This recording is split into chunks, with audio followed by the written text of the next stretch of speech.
lies. Welcome back to BodyBags. This is week number 429. This is a random week, and I'll be your host, Jason from Horrific Nightmares. Today we're going to be talking about Boogeyman 2, which I find to be a highly underrated film. Boogeyman 2 is a 1983 film which runs approximately 79 minutes, and is also known as Revenge of the Boogeyman, not to be confused with 1991's Return of the Boogeyman, done by the same director, which is garbage. Okay, Boogeyman 2 is written and directed by Yuli Lommel. He passed on December 2nd, 2017, at the age of 72. He was responsible for Night Stalker, Son of Sam, and Olivia. This stars Susanna Love as Lacey. She was in Olivia, Brainwaves, and the original Boogeyman. Yuli Lommel as Mickey Lombard. He acted in The Spy, DC Sniper, and The Raven, all movies he directed. And Shanna Hall as Bonnie Lombard. She was in Splits, Fantasies 01, and Miss Jones. And if they sound like pornos, they probably are. Okay, there's a discrepancy in the cuts.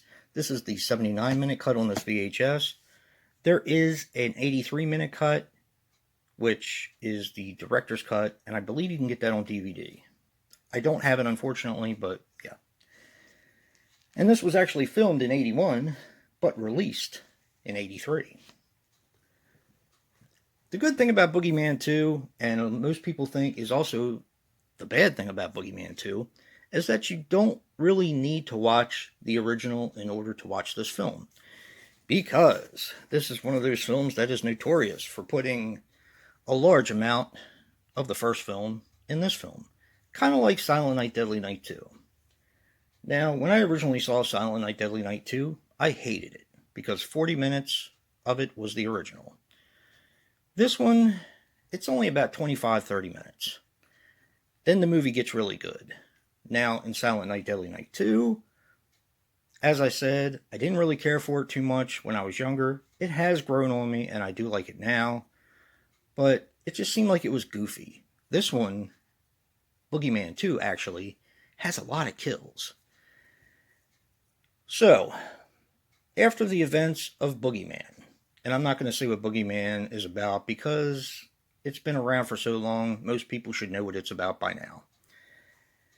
After the events of the first Boogeyman, Lacey goes to Hollywood, where a director is making a story about her life, which I thought was pretty cool because Yuli Lommel plays the director.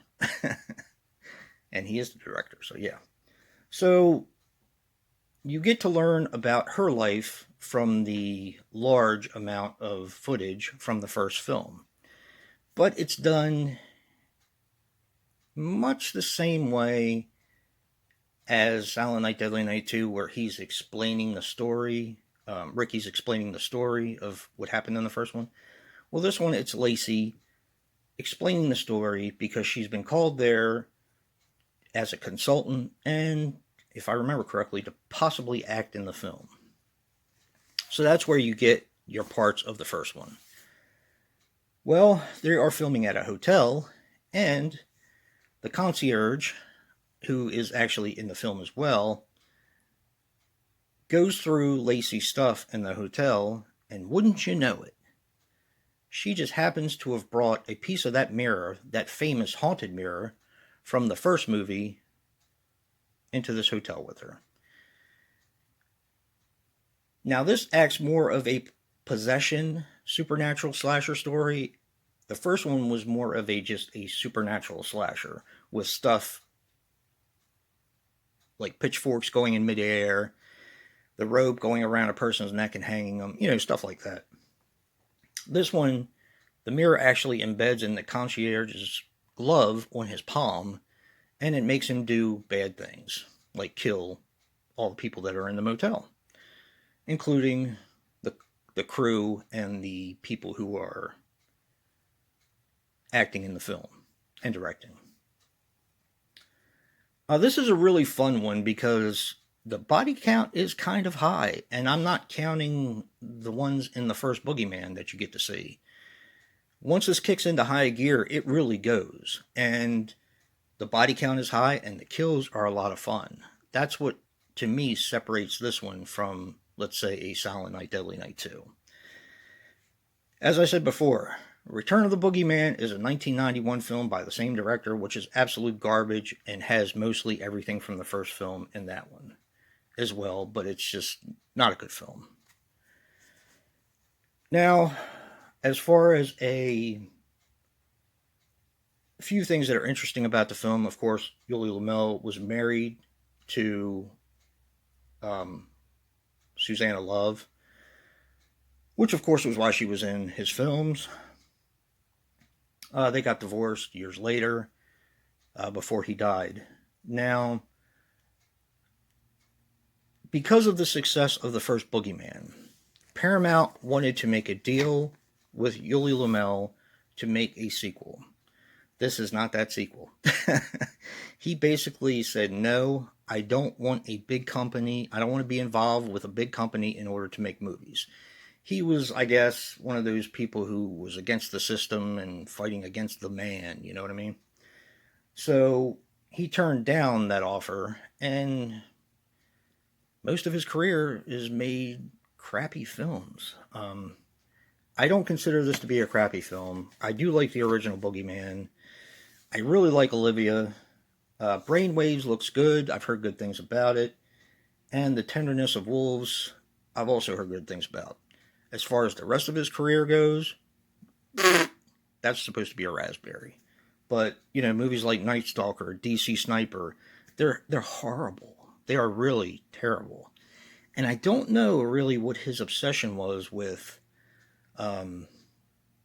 serial killers. I mean, I like it too. But every movie he made after he made his good ones were based on serial killers. The Green River Killer, the BTK Killer, Son of Sam, the DC Sniper. You know, they were all serial killer films. Night Stalker, another one, and Manson Murders or something like that. But they were all crap, because unfortunately, I own most of them, and I've seen most of them, and they suck. They really do. So it's a shame that his career went downhill so quick.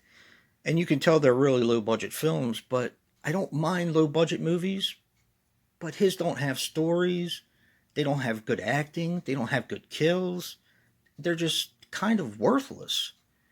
And I find that kind of hard to believe from a guy who made, you know, The Boogeyman, Boogeyman 2, and Olivia, because those are really, really good films. So, and they also didn't have a budget, but for some reason he was able to make something out of that. I don't know.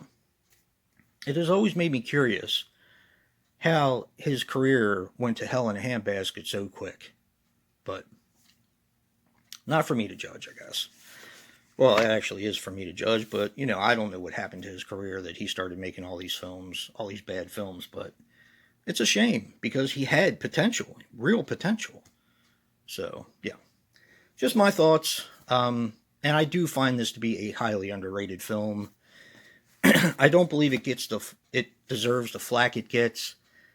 It really surprised me because I've seen a lot of his other films, and this was a first-time watch for me because it's so hard to find. It really is. Even the director's cut is so hard to find that, you know, when I finally did get a chance to watch it, I was expecting more of the same crap that he did before, and it really wasn't. It's really not, in my opinion. So, and if you like what you see in here, hit that like button and subscribe. And until next time, peace.